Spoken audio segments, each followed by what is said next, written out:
FM. Cette marche silencieuse dans Dakar hier samedi, initiative du collectif 480 comme le premier décompte qui a été fait par les associations sur le nombre de Sénégalais qui ont perdu la vie en mer en tentant de rallier l'Europe dans des pirogues ces dernières semaines. Et dans les nouvelles estimations pas confirmées par le gouvernement, on a dépassé certainement et largement le chiffre de 480 victimes. Les autorités qui étaient plutôt préoccupées, entre autres, à installer cette semaine Idrissa Seck à la tête du Conseil économique, social et environnemental. La nouvelle configuration de l'espace politique, qui est qui fait quoi? Bonjour Boubacar Camara. Bonjour Monsieur Fall et merci beaucoup de m'avoir invité. Je salue l'ensemble de vos auditeurs et téléspectateurs. Et beaucoup d'interrogations sur cette recomposition de l'espace politique, interrogations qui vous concernent. Après l'annonce de votre départ de la coalition Jotna qui s'était fermée autour de la candidature d'Ousmane Sonko à la dernière présidentielle, et vous avez dans la foulée mis sur pied votre propre coalition que vous appelez Tabar. Construire en Wolof, en tant que leader du parti de la construction, justement, et de la solidarité, le PCS. Et vous restez dans l'opposition? Absolument. Je vais d'abord, évidemment, m'incliner devant la mémoire de toutes ces personnes qui ont perdu la vie et présenter mes condoléances à leurs familles sur ce qui se passe avec ce qu'on appelle communément l'immigration clandestine et que nous appelons l'exil. C'est un exil macabre de jeunes qui ne se retrouvent plus dans leur pays. Lorsque la majorité de la population, la force vive d'un pays est en partance, le pays a perdu son âme.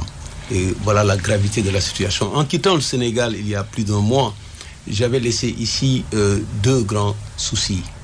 L'épidémie, la pandémie de la Covid-19, et j'avais également laissé ici le problème de l'inondation, des inondations. Entre-temps, il s'est passé beaucoup d'autres choses, notamment cet exil de ces jeunes en masse. Il s'est passé également, politiquement, un remaniement ministériel extraordinaire, qui a vu celui qui était deuxième à l'élection présidentielle, qui avait recueilli des centaines de milliers de suffrages, aller rejoindre le pouvoir, comme ça, sans crier gare. Idrissa Seck, plus de 900 000 voix à la dernière présidentielle. Comme ça, vous rejoignez le pouvoir après avoir recueilli plus de 900 000 voix. C'est quelque chose d'extraordinaire. Et c'est ça l'exemple type de la tortuosité politique. C'est l'exemple type qu'il ne faut pas montrer à la jeunesse. Et cela a entraîné toute une analyse dans le cadre de notre parti, dans le cadre de notre coalition, et qui a abouti à une prise de position qui consiste à mettre en place une nouvelle coalition, qui s'ancre dans l'opposition et qui se bat pour montrer que la politique est quelque chose de noble. Il ne faut pas que les gens acceptent l'idée que tous les politiciens sont pareils. Si toutes les forêts étaient pareilles, comme on dit, mais il y a des forêts qui relégueraient, qui, comme on dit en bon wolof, bu àll yëpp yemoon am àll yu bàyyi seen cër, bu ñëpp yemoon am ñu gedd seen cër. Voilà le sens. Et ce remaniement est un exemple type d'une utilisation politicienne du pouvoir. Ce remaniement qui constitue un renforcement, affaiblissement du pouvoir, parce que le pouvoir est en face d'une situation extrêmement difficile. Et pour ce faire, il a été obligé de se renforcer. Et en se renforçant, il s'affaiblit. Et l'opposition a reçu un coup extrêmement dur. Voilà le sens de cette coalition que nous avons. C'est pas nouveau, cependant, de voir la tête de file de l'opposition rejoindre le cercle du pouvoir au Sénégal et ailleurs. Non, au Sénégal, c'est nouveau. Idrissa Seck a fait, pour le nommer directement, a fait des va-et-vient après avoir été deuxième aux élections de 2007, je pense. Mais c'était des va-et-vient. Mais cette fois-ci, c'est un aller sans retour. Deuxième, les suffrages des Sénégalais. C'est extraordinaire, il n'y a aucune justification. Il n'y a aucun programme commun du gouvernement. Il n'y a aucun accord politique pour redresser une situation. Comme ça, armes et bagages liés, vous rejoignez le pouvoir. C'est un signal extraordinaire. Le prétexte de la conjoncture économique et de la relance de cette économie affectée par le Covid-19, pour vous, donc, ne suffit pas pour rallier le pouvoir? Rallier le pouvoir, c'est renoncer à sa conviction. Que le pouvoir soit dans une situation difficile, que le pays soit dans une situation difficile, que des hommes politiques responsables discutent des voies et moyens pour sortir de cette crise. Dans le cadre d'un programme commun, comme nous en avons fait l'appel, dans le cadre de l'appel de Kinshasa au 28 mai 2020, c'est possible. Qu'on discute, qu'on dise que sur tel point, il faut relancer l'éducation et la santé, il faut améliorer la situation des pays, il faut peut-être gérer autrement les ressources naturelles, il faut peut-être changer les sources de financement pour améliorer la situation. Cela est possible. Une discussion claire, une visibilité pour sortir de cette impasse. Ça n'est pas le cas. Avant ce remaniement que vous décriez, ce ralliement d'opposants comme Idrissa Seck, il y a Omar Sarr aussi qui entre dans le gouvernement. Avant ce remaniement, vous, personnellement, vous avez été reçu le 11 octobre par le président de la République. Le chef d'État vous a-t-il, au cours de cette audience, demandé de le rejoindre ? Le président de la République me connaît très bien. Le président de la République me respecte et je le respecte aussi. Il sait que je suis un homme de conviction, que j'ai choisi d'entrer en politique volontairement et que j'ai choisi de m'ancrer dans l'opposition. Et il sait que j'ai un programme politique. Il m'a fait appeler. J'ai pris mon avion. J'ai fait plus de 14 heures de vol. Je suis reparti le lendemain. Je l'ai écouté. Il m'a expliqué ce qu'il voulait faire de ce pays. Il m'a expliqué les mesures qu'il est en train de prendre pour mettre le pays dans une trajectoire durable. Je l'ai remercié de m'avoir invité parce que je pense qu'on ne s'improvise pas homme d'État. Lorsque vous êtes un homme d'État, lorsqu'un chef d'État vous appelle, vous parlez pour vous, pour avoir votre point de vue sur la situation, votre devoir c'est de lui parler franchement. Je rappelle que vous séjournez depuis plusieurs mois à Kinshasa, en République démocratique du Congo, où vous travaillez, et le président de la République, il a demandé à vous voir, vous êtes venu, vous êtes reparti le lendemain. À mes frais. Le contenu, à vos frais. À mes frais.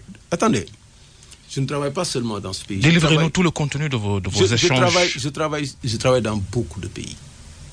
Et je travaille justement pour améliorer la situation de cette Afrique-là, qui est immensément riche et étonnamment pauvre. Cet exil professionnel, on en parle dans cette émission. Mais vos discussions avec Macky Sall... J'en viens, je n'ai pas fini. C'était pas une invitation à le rejoindre? J'en viens. Quand il a fini de m'exposer ce qu'il pensait, je lui ai exposé ce que je pensais de ce pays, des rectifications qu'il faut faire. Je lui ai exposé mon programme politique. Et je lui ai montré que les rectifications sont essentielles. Le changement de cap n'est pas négociable pour nous. Nous ne pouvons pas embarquer dans ce navire qui dérive et qui a abouti aux résultats que nous avons vus. Nous ne pouvons pas dénoncer cette situation que les Sénégalais vivent. Dans ce pays, il y a des misères qui vous fendent le cœur, que nous constatons tous les jours. Nous ne pouvons pas critiquer cela et revenir dire que c'est bon. Donc, nous avons expliqué que ces rectifications-là sont indispensables. Et nous avons montré que nous ne pouvons pas nous engager dans un combat ou dans la mise en œuvre d'une politique publique qui n'est pas conforme aux orientations auxquelles je répète la question. Il vous a formellement demandé c'est ça que je vous dis. Ça n'aurait pas de sens de me proposer de venir travailler avec lui. Parce que les divergences qui ont été constatées lors de cet entretien sont telles que ça n'aurait aucun sens pour le président de la République de me dire venez travailler avec moi, venez me rejoindre. Parce que nous n'avons pas la même conception, Nous n'avons pas la même vision de ce pays.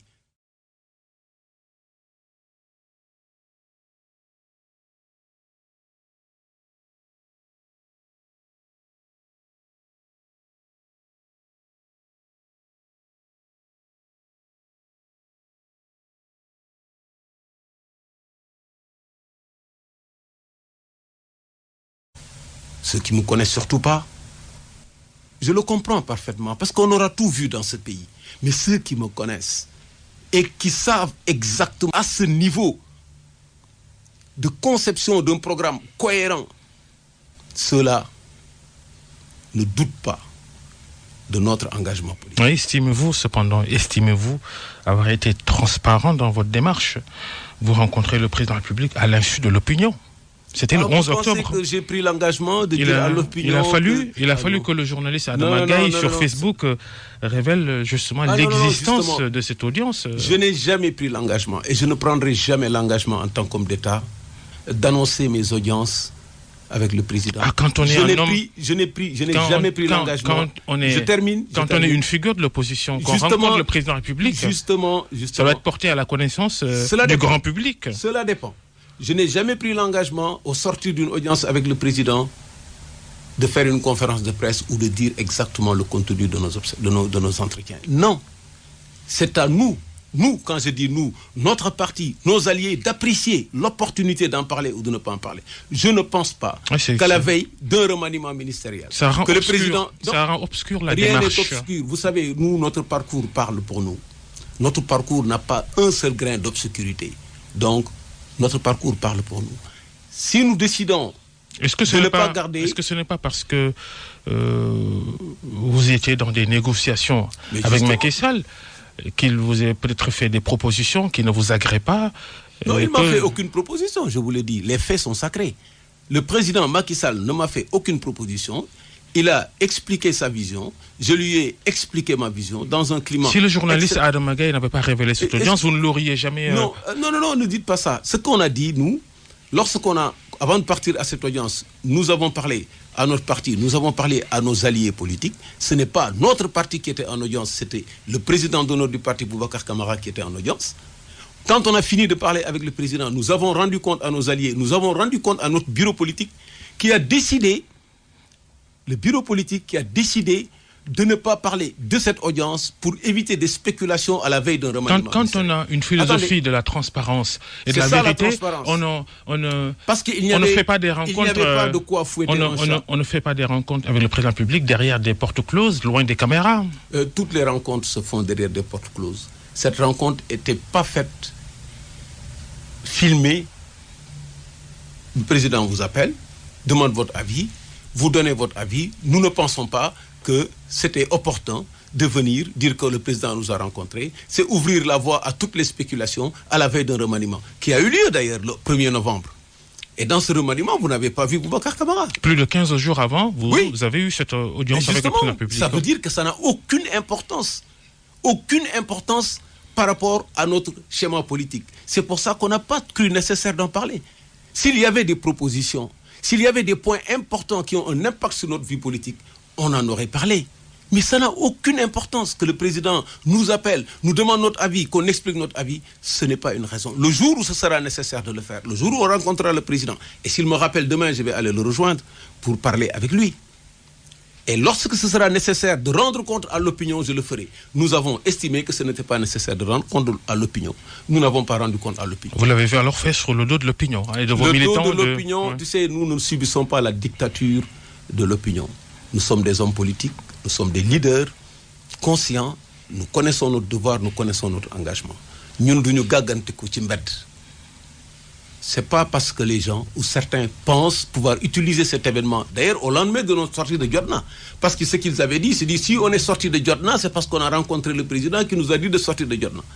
Et alors, tout a été démenti parce que le président Ousmane Sonko lui-même est sorti de Djordna. Le président Ousmane Sonko lui-même a expliqué. Et il connaît parfaitement les raisons pour lesquelles on est sorti de Djordna. Et je voulais expliquer au lendemain du remaniement, et bizarre d'une quand même, recomposition. Très bizarre la coïncidence. Il n'y a pas de coïncidence possible. C'est des faits qui se déroule comme tous les jours et chaque fait a son explication. Votre audience avec Macky Sall n'a-t-elle pas fait voler en éclats cette coalition? Non, ça n'a rien. Mais Macky Sall serait trop fort. Aujourd'hui, Macky Sall est complètement affaibli au point d'aller chercher un Idrissa Seck. Au point d'aller chercher, il est en train de recomposer tous ceux qui ont dirigé le pays depuis 1960. Il a avec lui l'homme qui a récolté près d'1 million de suffrages à la dernière présidentielle. Mais il les a récoltés contre Macky Sall. Il ne les a pas récoltés parce qu'il était avec Macky Sall. Donc il faut relativiser. Aujourd'hui, il a avec lui, il a pêché, comme on dit en termes politiques, un gros poisson. Mais c'est un espadon. C'est un espadon qu'on appelle. C'est le poisson épais. Et ce poisson épais, là, je vous le dis, je vous le pronostique. La guerre va s'ouvrir entre Macky Sall et Idrissa Seck bientôt. Ah bon? Ah oui, comment? Absolument. Mais qu'est-ce qui peut justifier cette alliance? Et ça, l'avenir nous le dira. Qu'est-ce qui a pu justifier que Idrissa Seck accepte, malgré toutes ses déclarations, accepte malgré tout le suffrage qu'il a collecté, accepte malgré le fait que beaucoup de gens l'ont soutenu pendant ces élections? Il dit avoir levé toutes les, les divergences avec Macky Sall. Non, mais justement, s'il a levé les divergences avec Macky Sall, il est du côté du pouvoir. Et il va mettre en œuvre la politique de Macky Sall, d'ailleurs dans un cadre, avec aucun pouvoir de décision, dans un cadre consultatif comme le Conseil économique et social. C'est une nouvelle donne politique. Et dans ce cadre-là, l'homme politique conscient doit se positionner. Et je vous dis que la guerre va s'ouvrir. Parce que qu'est-ce qui va justifier que Macky Sall fasse confiance à Idrissa Seck? Vous pensez que Macky Sall va faire confiance à Idrissa Seck? Vous pensez qu'Idrissa Seck va faire confiance à Macky Sall? Quelle est la base de cette union? Il y a de l'éthique dans la politique. Il n'y a aucune éthique dans ce ralliement. Et nous sommes clairs, nous ne faisons pas de langue de bois sur cette question. Nous pensons que la politique, c'est quand même quelque chose de noble. Et nous avons choisi de faire la politique noblement. Nous n'avons pas dit que personne ne doit travailler avec le pouvoir. Mais les conditions dans lesquelles on doit travailler avec le pouvoir doivent être transparentes, expliquées aux populations. Et la nécessité la nécessité fait l'exception, il l'a dit. Mais la nécessité, c'est quoi? Et sur quoi on s'est fondé? Quelle est l'influence? Qu'est-ce qu'on doit faire? Toutes ces questions-là ne sont pas traitées. On se réunit pendant 15 mois, comme ça, on garde le silence, on se réunit, on se cache, etc. Un bon jour, paf, on a rejoint le pouvoir et on dit oui, c'est la nécessité. Nous n'y croyons pas, nous ne fonctionnons pas comme ça. Idrissa Seck a rencontré Macky Sall dans les mêmes conditions que vous avez rencontré le même Macky Sall, non? Non, mais ce n'est pas les conditions de la rencontre, c'est le contenu de la rencontre qui est important. Le contenu de la rencontre, ce n'est pas des négociations pour rejoindre le pouvoir. Le contenu de la rencontre, le président de la République a... Pourquoi le président estime qu'il faut m'appeler pour me parler? Il me connaît, j'ai un parcours. Et deuxièmement, pendant toute la période de Covid, je n'étais pas là. J'ai proposé 33 mesures, étant à l'extérieur. Il en a piqué, excusez-moi le terme, 28, dont le fameux fonds des 1000 milliards. C'était ma proposition, qui a été mise en œuvre d'ailleurs de façon catastrophique. Ensuite, j'ai fait le jour d'après pour expliquer comment l'Afrique devait profiter de cette situation. Le lendemain, d'ailleurs, il a fait un article pour se présenter comme le chef de l'Afrique, etc., avec un combat qui a fait long feu sur l'annulation de la dette. Le surlendemain, j'ai fait l'appel de Kinshasa pour appeler un programme commun. Personne n'a répondu.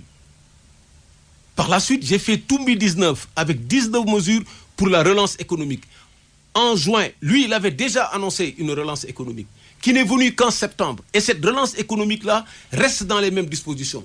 Le même schéma d'endettement excessif, une mauvaise priorisation des investissements, une négligence des secteurs essentiels pour le capital humain. J'ai dit, je ne peux pas accepter ça parce qu'il n'y a pas les réformes qu'il faut. Mais quand quelqu'un qui est président, on ne peut pas reprocher ça au président Macky Sall, de voir qu'il y a un citoyen de surcroît de l'opposition qui fait des propositions intéressantes, qui lui parle pour savoir dans quelle mesure il peut profiter ou travailler avec lui. Il doit le faire. Et c'est une chose qu'il faut louer. Il l'a fait, on n'est pas d'accord. Le jour où il entrera dans le schéma dans lequel nous sommes, nous parlerons, mais nous ne nous réunirons jamais parce que les travers que nous dénonçons sont encore là. Et nous ne participerons jamais au pillage de ce pays. parce que nous avons choisi de nous battre pour le peuple sénégalais. Vous estimez que le clash va bientôt arriver entre les nouveaux alliés? Mais un espadon, ça blesse. Alors, un espadon dans la cour, ça blesse. Vous savez, l'espadon... C'est le contraire d'autres analyses qu'on a entendues jusqu'ici. Couteau à double tranchant d'autres analyses qui avancent une idée, une démarche de Dauphinat dans cette alliance-là. Vous n'y croyez pas? Ils rêvent. Ils rêvent. Il n'y a aucun schéma de Dauphinat. Le Dauphinat, c'est le peuple. Tous les schémas qui ont été mis en place pour avoir une succession ont échoué. Au Sénégal, vous l'avez vu. C'est le peuple qui décide de qui va succéder, quel que soit le schéma que vous mettez en place, les changements de constitution. On a tellement vu de schémas ici, c'est le peuple qui décidera. Ce qu'on demande, par contre, c'est que le calendrier électoral soit respecté, que le fichier soit revu, soit correct, qu'il y ait une intégrité électorale et que les populations soient suffisamment conscientisées. Le reste, c'est entre les mains du peuple. Nous ne croyons pas à ces histoires de Dauphinat et tout, c'est celui-là qui va venir, etc. Vous pouvez avoir vos préférences. Vous avez vu tous les gens qui sont sortis du pouvoir et qui étaient des pontes de la paire, qui sont sortis. Aujourd'hui, c'est des potentiels ennemis, en tout cas leurs militants de Macky Sall. C'est clair, ce n'est pas un renforcement, ils l'ont pas dit. C'est un affaiblissement. Beaucoup d'ailleurs d'entre ces personnalités qui ont été limogées du gouvernement ont participé à la dernière réunion de la direction de l'APR, sauf Aminata Touré. Vous en pensez quoi d'ailleurs, le cas Aminata Touré? Oui, vous savez... le président Macky Sall sait très bien comment il gère ses hommes. Et sur ce plan-là, il est extraordinaire. Il sait très bien que tous les gens qui sont avec lui et qui ont de l'ambition, il va les laisser exprimer leur ambition et il va les liquider un à un. C'est ça la réalité. Liquider, lorsque vous avez des ambitions, vous avez vu comment ça s'est fait ici au Sénégal. Vous avez vu l'histoire récente du Sénégal, comment les gens s'auto-liquident. Quand vous avez des ambitions politiques, il faut les affirmer et se positionner pour ces ambitions politiques. Point barre. Lo am djel. Mais c'est ce que je crois. Je ne suis pas dans l'entre-deux chaises. On a vu d'autres opposants qui sont là, qui adoptent des attitudes incompréhensibles entre deux chaises. Il faut être clair. Moi, ce que je vois aujourd'hui, c'est qu'il y a une... Vous faites allusion à qui exactement? En tout cas, moi, ce que je considère, c'est qu'aujourd'hui, au Sénégal, il y a une nouvelle opposition politique qui se dessine. Qui se dessine avec des contours différents. Nous avons le président Sonko, avec son parti qui se développe. Nous avons l'excellent Thierno Alassane Sall, courageux, qui est en train de faire son chemin. Nous avons la coalition Tabakh que nous dirigeons. C'est une ossature à laquelle les Sénégalais doivent croire. Il y a d'autres identités remarquables dans l'opposition. Je n'ai pas besoin de les citer, mais moi, c'est ma conception. Et c'est ce groupe, ce bloc qu'il faut encourager pour faire naître une nouvelle opposition. Parce que c'est des gens courageux. Mais dans l'analyse, votre estimation peut ne pas être exacte, parce que si Macky Sall parvient à recruter Idrissa Seck, arrivé deuxième à la dernière présidentielle, cette opposition va forcément être orpheline de ce départ-là. C'est pas n'importe qui. Mais en même temps, quand on regarde que tout s'effrite, vous quittez la coalition Jotna pour mettre sur pied une autre coalition. Est-ce que ça participe à renforcer vraiment l'opposition? Mais vous voyez, le pouvoir a besoin d'avoir un seul bloc de l'opposition. Et en tapant sur ce bloc et en le tuant, il tue l'opposition. Donc s'il y a plusieurs blocs de l'opposition qui se renforcent, ça rend le travail du pouvoir beaucoup plus difficile. Et donc, il est intéressant dans un contexte où le numéro 2 sort et rejoint le pouvoir, que l'opposition ait des blocs puissants qui se développent. Donc, en sortant de la coalition Jotna et en mettant en place une autre coalition de l'opposition, qu'on avait déjà d'ailleurs, nous dans le mouvement Djengo, on avait une coalition avec 10 partis et mouvements. Et quand on est allé aux élections pour soutenir le président Sonko, on a dit aux partis de faire leur choix. Et quand on est allé à la coalition Jotna, ces partis ne nous ont pas suivis. Et quand on met en place cette coalition, ça renforce l'opposition, ça participe du renforcement de l'opposition. Et j'étais en train de vous dire que ce bloc-là, de ce trio, je ne dis pas que les autres ne sont pas de l'opposition. Je ne dis pas qu'il n'y a pas d'autres identités remarquables. Moi, les personnes que j'ai fréquentées, en qui j'ai foi, j'ai pu constater leur courage et surtout leur désintéressement. Je l'ai constaté. Leur engagement sincère. Et je pense qu'il ne faut pas laisser dans l'opinion que l'opposition ne vaut rien, qu'ils vont demain rejoindre le pouvoir. S'ils ne l'ont pas fait aujourd'hui, ils le feront demain. Ça participe à la démoralisation de ces gens qui luttent pour le changement.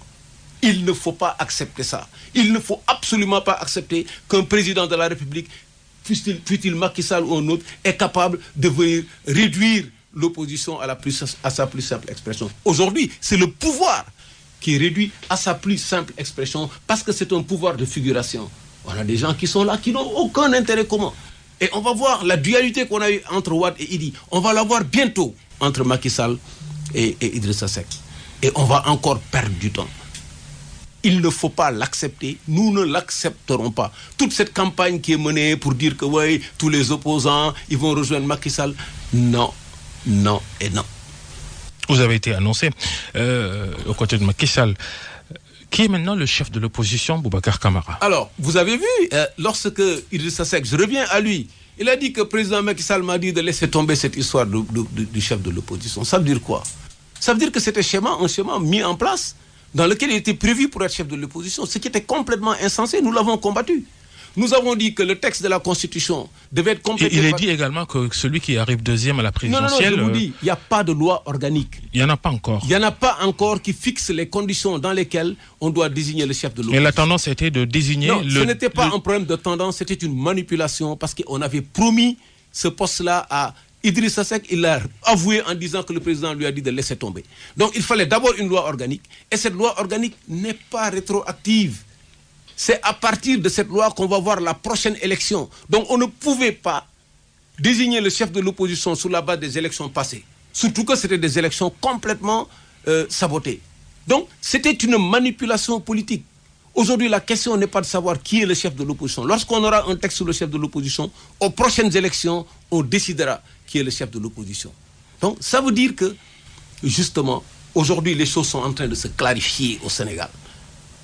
Et ce qu'on demande aux gens, c'est de se battre. Vous voyez les vraies questions qu'on a aujourd'hui. Vous voyez l'exil que les jeunes sont en train de subir. Vous avez vu les accords de pêche qu'ils viennent de signer pour 10 milliards. Nous sommes prêts à remettre à l'État 10 milliards. Structurer 10 milliards sur la base de tickets d'entrée, de fonciers, de schémas, sur les exonérations. Récupérer 10 milliards. Ce qu'ils attendent en 5 ans, on leur donne ça en 1 année. Et on structure un financement sur la base des ressources, certifier les ressources, trouver des gens, des sociétés qui peuvent exploiter ces ressources, débarquer une partie des poissons, mettre une industrie, mettre des quais, des frigos, mettre en place des abris, permettre aux femmes de travailler, permettre de transporter, de stocker le poisson et d'avoir des avions pour surveiller la pêche. Aujourd'hui, il est impératif de laisser tomber cet accord-là et de changer de cap. Voilà de vraies questions qu'il faut soulever. Ils disent 10 milliards, oui, mais que sur le thon et sur les ressources en merlu noir. Oui, mais alors, c'est peanuts. Et ensuite, le schéma n'est pas bon. Donner des licences de pêche aujourd'hui, c'est une erreur. Accorder des licences de pêche, il faut structurer des financements, faire du bartering, je l'ai dit plusieurs fois. Un échange entre des ressources et des investissements. Ils vont investir dans les infrastructures. Ils vont faire en sorte que les richesses de ce pays-là puissent profiter aux Sénégalais. Qu'il puisse y avoir une transformation, une chaîne de valeur à partir du poisson, qu'on puisse avoir du poisson à transformer, du poisson à manger même. Mais aujourd'hui, cela ne se fait pas. Donc, voilà des choix politiques qui sont des choix essentiels. Comment pouvez-vous comprendre que ces jeunes aillent braver la mer comme ça dans ces conditions? Vous pensez que ces jeunes qui sont prêts à braver la mer pour survivre ne seront pas prêts s'ils sont conscients de faire face à ceux qui, par leur mauvaise gouvernance, les privent d'une vie décente? Ce qui nous amène à parler des multiples politiques pour donner du travail aux jeunes. La dernière trouvaille de Macky Sall, mercredi dernier, en réunion du Conseil des ministres, il annonce la création d'un Conseil national pour l'insertion et l'emploi des jeunes, rattaché d'ailleurs à la présidence de la République et qui s'ajoute à l'ANPEJ, à l'ADER et à d'autres instruments de la même nature. Oui, quand on était dans l'administration, on disait toujours que la meilleure façon de tuer un problème, c'est de mettre en place une commission. C'est aujourd'hui ça. On met en place des structures et c'est une façon de ne pas régler les problèmes. La question de l'emploi, ce n'est pas une question de commission. Il faut investir dans des secteurs qui sont porteurs d'emploi. Aujourd'hui, les grands secteurs porteurs d'emploi, c'est l'industrie de transformation des produits agricoles. C'est l'industrie de transformation des produits miniers. L'agriculture, la pêche, l'élevage, l'artisanat, le tourisme, la culture. Voilà des secteurs qui permettent non seulement de créer des emplois, mais d'avoir une croissance inclusive. Qu'est-ce qui a été mis comme argent dans ces secteurs? Mais pratiquement peanuts. Mais pourquoi? Parce que l'essentiel de l'argent que nous avons, c'est un endettement. Et cet endettement est orienté vers des gros investissements qui permettent de faire travailler des grosses entreprises de ceux qui nous prêtent. On a une sous-traitance qui est quand même faible par rapport à la réalité de ce qu'on devrait avoir pour nos entreprises. Et aujourd'hui, c'est normal qu'on ne puisse pas créer des emplois, qu'on ne puisse pas former les gens. On parle de formation professionnelle. L'objectif du gouvernement, c'est que le tiers de la formation soit destiné à la formation professionnelle. Mais quand tu veux que le tiers de la formation soit destiné à la formation professionnelle, il faut mettre le budget qu'il faut. Ils ont mis 5% du budget dans la formation professionnelle. Et ils veulent avoir le tiers. Ça n'est pas possible. Donc, c'est les options politiques du président Macky Sall. Quel que soit le maquillage qu'on en fait avec un pape accéléré, ajusté, c'est ces options politiques qui ne peuvent pas permettre d'avoir une croissance inclusive. Et c'est ce que je comprends, ce que je sais. Je pense qu'il faut changer de cap. Si on ne change pas de cap, quelles que soient les combinaisons politiques qui seront réalisées, on aboutira au même résultat. Et vous verrez, ce n'est pas parce que le président est au Conseil économique et social que les investissements vont changer. Ce n'est pas parce que les autres hommes politiques ont rejoint le président Macky Sall que ça va changer. Il faut absolument travailler sérieusement, mettre en place un programme commun pour régler ces problèmes-là qui sont essentiels et qui vraiment réduisent les misères que vivent les peuples sénégalais. Il y a certainement aussi à dire, pour rester sur le registre immigration clandestine, les politiques locales en faveur de l'emploi des jeunes dans les pays de départ comme le Sénégal ne suffisent pas à expliquer le phénomène, la responsabilité de la société. Au-delà, il y a certainement à dire sur les politiques migratoires, notamment celles de l'Union européenne. Oui, en fait, le Sénégal n'a pas de politique migratoire, déjà. Nous pensons qu'il faut avoir... Je parlais des politiques migratoires de l'Union européenne. Notre politique migratoire doit avoir deux axes. L'émigration choisie et le retour gagnant. Nous devons choisir quelle émigration promouvoir. Former nos jeunes, négocier avec les entreprises à l'étranger. Justement, négocier avec l'Union européenne en leur disant, nous avons des jeunes qui ont besoin de venir travailler dans vos usines, qui ont besoin de venir travailler dans vos champs. Nous les formons pour la langue, nous les formons pour les techniques. Ensemble, nous vous les envoyons. Nous veillons à leur situation régulière, nous veillons à leurs conditions de vie, à une santé, etc. Et nous préparons le retour gagnant. Retour gagnant non seulement pour venir se réinsérer ici, parce que nous aurons également mis en place les infrastructures qu'il faut. Retour gagnant parce que l'argent qu'ils ont et qu'ils envoient ici, nous le structurons pour avoir ce qu'on a appelé, nous, Diaspora SA. Une société avec des actions des membres de la diaspora avec 300 milliards comme compte courant associé pour faire les investissements qu'il faut. Donc, émigration choisie parce que nous choisissons d'amener les gens avec des antichambres préparées. Au début, ça se faisait. Au niveau de la vallée, on le faisait. Au niveau des pays africains, on envoyait des ouvriers qui venaient du Sénégal. On les formait pour aller dans d'autres pays africains. C'était une émigration choisie, organisée. Cela, c'est fini. Maintenant, l'antichambre de l'immigration, à un moment donné, c'était Sandaga, où les gens se cotisaient, et les gens allaient pendant l'été et revenaient. Ce n'est plus le cas. Maintenant, ils restent, parce qu'il n'y a plus de raison de revenir. C'est ça le problème. Et maintenant, c'est fini. C'est la mer qui constitue l'antichambre de l'immigration. Donc, elle est désorganisée, elle est suicidaire. Ce n'est plus de l'immigration, c'est un exil, parce que les gens n'ont plus de solution. Surtout avec la Covid, qui a tout aggravé. Ils se sont retrouvés dans une situation où il faut choisir. Il faut choisir entre la peste et le choléra. Ils choisissent, ils disent, bon, j'ai 50% de chance de réussir, je n'encourage pas ça. Mais il faut comprendre que l'immigration, on n'a pas de politique d'immigration. Notre diplomatie, justement, doit servir à faire en sorte que nos jeunes soient dans des situations régulières là-bas et que les investissements puissent venir au Sénégal. Et en cas de retour, ils puissent venir s'insérer. Il n'y a pas de politique d'immigration au Sénégal, donc on ne soit pas étonné que les gens immigrent n'importe comment et dans des conditions extrêmement dangereuses. La pandémie de Covid-19 va changer quoi dans les politiques migratoires des uns et des autres? C'est déjà fait. Aujourd'hui, il y a un besoin formidable de ressources humaines au niveau des pays européens qui connaissent un vieillissement extraordinaire. Vous avez vu le ravage que fait et continue de faire la pandémie dans ces types de pays. Donc, ils vont de plus en plus avoir besoin de ces jeunes bras que nous avons et qui sont là, qu'il faut former. Il faut faire la connexion avec eux, négocier ferme pour cela. Mais aussi, il faut investir l'argent que nous avons, nous, pour nous orienter vers une économie qui nous permet d'être autonomes. Tout ce qui est médicaments, on doit travailler à la transformation sur place. Agriculture, je l'ai dit.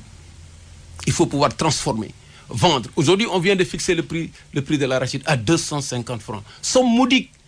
Le marché noir, aujourd'hui, ils sont à 300, 350. Aujourd'hui, le prix de l'arachide devrait être... Gros effort quand même. Hein. Non, ce n'est pas un effort, c'est 40 francs de plus pour un prix qui était complètement modique. La saison, la campagne de l'année dernière... C'est pas rien non plus.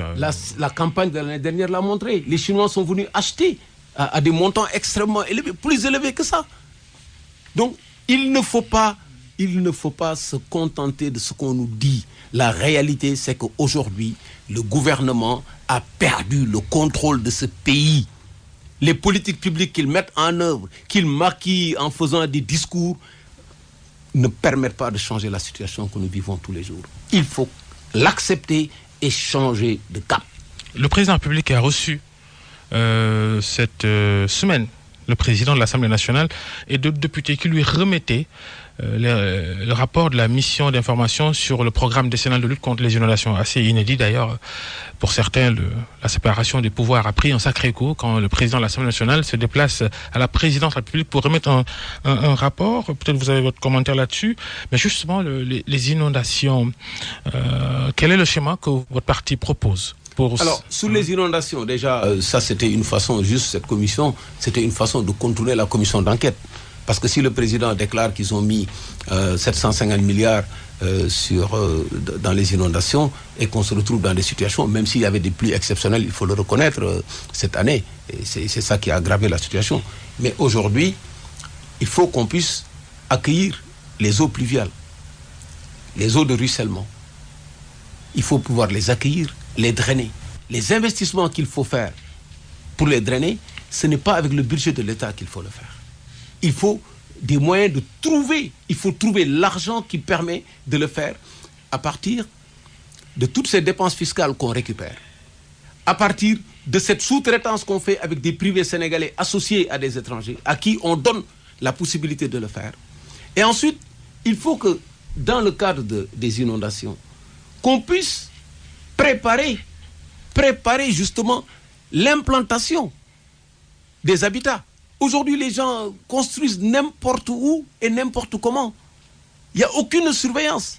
Il y a tout un programme je ne dis même pas un programme, il y a toute une organisation mafieuse qui permet d'avoir toutes sortes d'autorisations à tout moment. Les gens s'implantent là où ils veulent. Un plan d'aménagement du territoire qui tienne compte de cette réalité, de ces eaux. Des eaux de pluie, des eaux de ruissellement et les eaux usées. Il y a des zones, comme dans les quartiers dans lesquels j'habite, je vis, j'ai grandi, Grand Yoff, où il y a des mélanges d'eau de pluie et d'eau de ruissellement.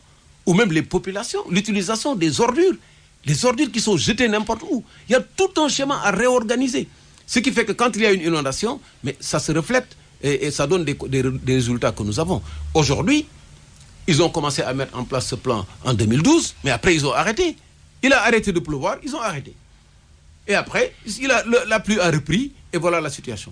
Ça, c'est de l'improvisation. Vous savez, gouverner un pays, c'est du sérieux. C'est du sérieux. C'est un travail quotidien, c'est du full-time job. Vous regardez la situation, l'état des lieux, vous anticipez, vous prenez les mesures, vous planifiez. Ça ne se fait pas au Sénégal. Chaque fois qu'il y a un problème, il y a un discours d'apaisement et tout. Et aujourd'hui, maintenant, on est arrivé à une situation où les choses s'amoncellent. Mbass, L'eau sous toutes ses formes après les inondations, l'eau que les ménages, les Sénégalais consomment chez eux, à la maison. Le départ de SDE, l'arrivée de Suez via son appellation, sa filiale sénégalaise CNO, n'a pas changé les choses. Il y a beaucoup de quartiers, de maisons de Sénégalais qui vivent une situation difficile, des coupures d'eau qui durent des jours, des semaines. Qu'en pensez-vous? Cette situation que beaucoup vivent, beaucoup de nos auditeurs qui nous écoutent sans doute sont en train de galérer avec ça. Je disais tout à l'heure que dans ce pays, il y a des misères qui vous fendent le cœur. Il y a des gens qui manquent jusqu'à la nourriture et qui mangent même en pièces détachées. Ils se remplissent de ventre en cours de journée et puis on a oublié les repas réguliers sans compter le contenu et la qualité de ce que les gens mangent ici. C'est la réalité. Et l'eau qui est vitale aujourd'hui, l'eau potable manque. Je ne parle même pas des villes. Allez dans la campagne, vous voyez ce que les gens boivent. Mais c'est parce que le schéma qui est mis en place pour la production de l'eau ne permet pas de suivre l'évolution de la population. Aujourd'hui, on perd de l'eau de ruissellement. On perd de l'eau, mais qu'on peut trouver dans les nappes, qu'on peut travailler, utiliser. Ils ont un projet de désalinisation sur les mamelles. Et puis il y a Montmarsar 3, mais ce n'est pas suffisant par rapport à l'évolution de la population. Aujourd'hui, pourquoi ne pas... Mais tous ces projets qu'on avait sur le lac de Guiers, sur le canal du Cayor, mais ces projets sont des projets viables aujourd'hui. Pourquoi ne pas ressortir ces grands projets et fournir de l'eau aux populations? Le canal du Cayor, on a abandonné depuis longtemps par Abdoulaye Wade. Parce que tout ce qui est ressources d'eau peut être optimisé. Dans le pire des cas, lorsque vous n'avez plus d'eau, vous n'avez pas de source, ce qui n'est pas le cas. Nous, on a nos fleuves, on a les canaux, les rivières, on a la nappe à fleur de peau. L'eau est là. L'eau à gogo est là. Mais s'il n'y a pas d'investissement pour sortir l'eau, la transformer et la mettre à la disposition des populations, vous l'avez. Et dans le pire des cas, vous avez la mer. Dans le pire des cas, vous avez la mer. Mais si vous ne faites pas l'investissement, vous ne pouvez pas l'avoir. Et les gens, évidemment, boivent de l'eau qu'ils trouvent à leur disposition, avec toutes les conséquences que nous avons. Donc, on n'est pas étonné que les gens fassent la gueule de temps en temps pour avoir de l'eau. Et on dit qu'on est dans un pays qui est en train de se développer. On nous parle de croissance à 2 chiffres. C'est ça le cinéma qu'il faut arrêter. Quand nous voulons développer notre pays, disons-nous la vérité. Mettons sur pied, mettons sur place tous les problèmes. Et trouvons des solutions pertinentes. La question, c'est les solutions pertinentes. Ce n'est pas les combinaisons. Nous ne sommes pas dans des combinaisons. Nous sommes dans la proposition de solutions pertinentes. C'est pour ça que notre coalition, la coalition Tabakh, travaille à ça. Une opposition responsable, une opposition réfléchie, une opposition cohérente dans le schéma. Et de la concurrence aussi entre leaders de ces différentes coalitions de l'opposition. Concurrence, oui, pourquoi pas. Mais qui tranche la concurrence? Vous allez faire la concurrence à votre ancien allié Ousmane Sonko. Non, alors, vous avez quitté Jotna pour Tabakh. Ce qui me fait souvent rire, c'est tous ces gens qui cherchent la petite bête entre Ousmane Sonko et moi, ils ne font que consolider nos relations. Nous nous sommes rencontrés dans un combat où tout le monde lui avait tourné le dos. J'ai compris que son schéma était bon et qu'il fallait le soutenir. Nous l'avons soutenu pour les élections présidentielles et nous sommes en concertation. Tant qu'on est ensemble sur ce chemin-là, on n'aura aucun problème. Donc je pense que la concurrence, elle est nécessaire sur le plan politique et c'est le peuple qui va trancher cette concurrence-là. Nous n'avons pas ce problème. Par contre, ce qu'il ne faut pas, c'est la confusion. La confusion, on ne sait pas qui est dans l'opposition, qui ne l'est pas.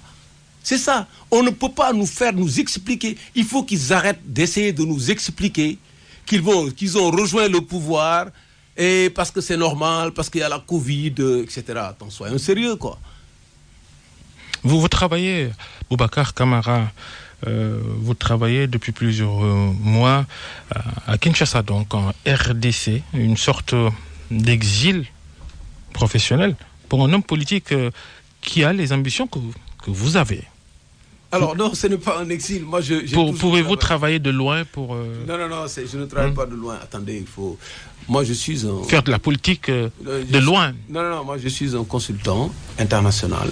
J'ai toujours travaillé dans plusieurs pays. J'ai des clients partout. Partout où j'ai des clients, j'y vais.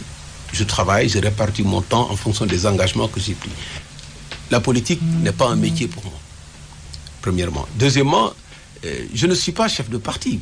Je suis président d'honneur d'un parti qui existe, qui fonctionne, qui a un secrétaire général, Morniaï, qui est sur le terrain, qui s'implante. Moi, je suis président d'honneur. Je ne suis même pas président d'honneur, c'est Serigne Mormbaye qui est notre président d'honneur. Je suis le président fondateur honoraire. Il me demande mon avis, il me demande ce que je pense, ils ont des instances régulières qui se réunissent et ça ne me gêne pas absolument d'aller à l'étranger et de travailler pour structurer des financements, de travailler pour réorganiser, réformer, comme je l'ai fait d'ailleurs au Sénégal. Je l'ai fait plusieurs fois au Sénégal en étant à la douane, je l'ai fait également en étant secrétaire général de Karim Wade, parlons-en par exemple. Combien de fois on m'a dit, oui, c'était le joker de Karim Wade, c'était le plan B, c'est un disque rayé maintenant. Ils ont arrêté ça. Vous avez été le secrétaire général, J'ai été secrétaire général du grand ministère de Karim Wade. Et le travail le ministère du ciel et la terre, comme le caricaturé. Mais voilà, aujourd'hui, ça ne marche pas avec nous. Ces caricatures ne marchent pas avec nous. Vous évoquiez Thierno Alassane Sall, qui a écrit un livre sur les contrats pétroliers et gaziers, en tant qu'ancien collaborateur de Karim Wade. Étiez-vous au courant de tout ce qui se faisait, notamment en faveur de Franck Timis, le patron de Petrotim? J'ai déjà dit mon avis sur ça. J'étais à la DIC d'ailleurs, dans ce cadre, en expliquant mon analyse d'alors. J'avais dit que le code de 98 n'était pas favorable pour la signature de contrat. Et je l'avais dit à qui de droit. J'avais donné mon point de vue. Je considérais qu'il ne fallait absolument pas signer, qu'il fallait certifier les réserves. Karim Wade, vous avez demandé votre avis? Non, il n'a pas à me demander mon avis. Le dossier est passé entre mes mains. Je l'ai analysé et j'ai dit voilà ce que je pense qu'il faut faire. Sur Franck Timis et Petrotim? Petrotim et Franck Timis, je l'ai dit. Et ce que j'avais dit avait commencé à être mis en œuvre. Et je ne sais pas par quelle magie c'est arrivé à une signature après, mais ça ne me concerne pas. J'avais aucune décision politique à prendre. Je sais me limiter à mon périmètre. Donc aujourd'hui, pour revenir à Thierno Alassane Sall, c'est un homme honnête, intransigeant, qui s'est battu, qui a démissionné parce qu'il n'a pas été d'accord sur les convictions. C'est ça que nous croyons. Si vous n'êtes pas d'accord, il faut dire non.